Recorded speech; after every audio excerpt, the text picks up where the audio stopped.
a transgender footballer is considering launching legal action after 4 women's clubs refused to play her over safety concerns. Francesca Needham's physical power on the pitch reportedly left opponents terrified, resulting in teams pulling out of their matches. In one case, a player suffered a season-ending broken knee when blocking a shot from her.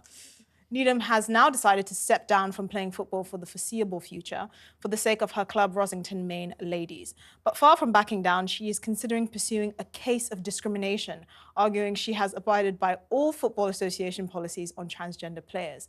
It comes as transgender women cricketers have been banned from playing international matches following a 9-month consultation process.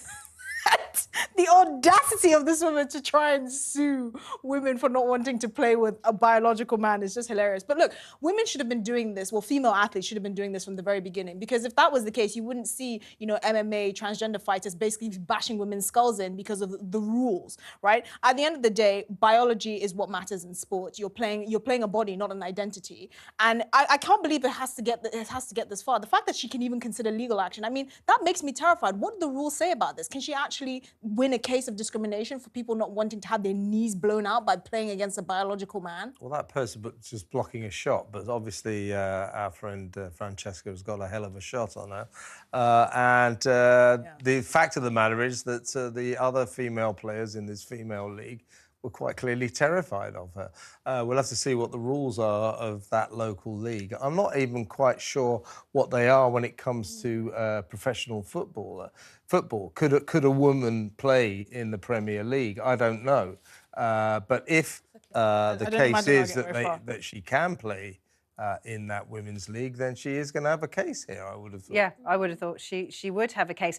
I mean, we've seen, you know, each sporting body has had to take these decisions. You know, we know the Seb Coe and the athletics, you know, he's had to agonise over this for many years. As Esther said in her introduction, you know, cricket is coming to decisions, but each sporting body has to take an individual decision. Yeah. I mean, just last week we were talking about, was it a snooker player or a pool player? Right, yeah, that's right, which is ridiculous, but it's a problem, and a lot of these organisations could be sued if they don't get their rules in order. I mean, it's sorry, am I missing something? I mean, this is just ridiculous, isn't it? I mean, Esther hit the nail on the head. I mean, the audacity. The audacity.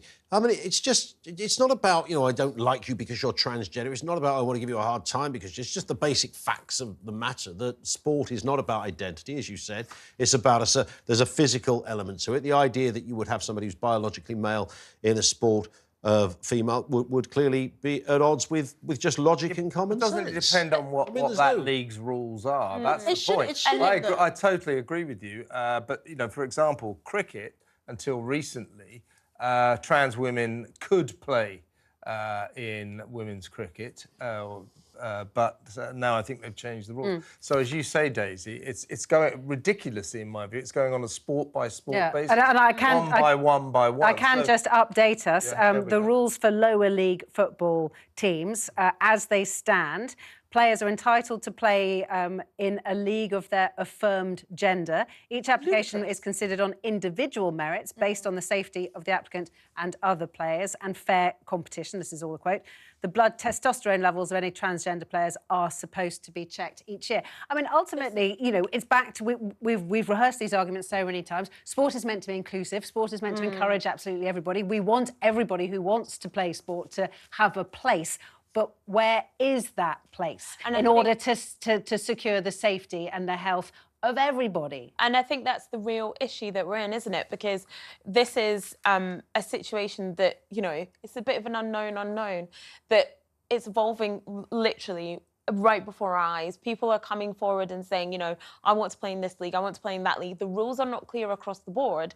So essentially you have people literally making up as they go along. They shouldn't have to be the case. And well, it is the case. And then you have situations like this where you have players injured, where you have players refusing to play with other players. So how do we get to a situation where transgender people can play sports that they love, not feel othered, and not be in a situation where someone gets injured and everybody else doesn't play? Her case is going to revolve around this league's rules. Simple as that. If this league in Yorkshire allows trans women, then she's got a case. Yeah.